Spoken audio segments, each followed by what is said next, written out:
गणपती बाप्पा मोरया. हे देवा गणराया, आज आम्ही दरवर्षीप्रमाणे तुझी सेवा भक्तिभावाने करत आहोत.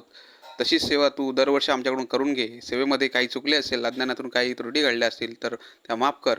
घराघराचे लहान मुले, युवक आहेत, विशेषतः जे शिकत आहेत, त्यांना शिक्षणात यश लाभो, बुद्धी, शिस्त आणि संयम मिळो, त्यांचं भविष्य उज्वलो, हीच तुझ्याकडे प्रार्थना करतो. पुन्हा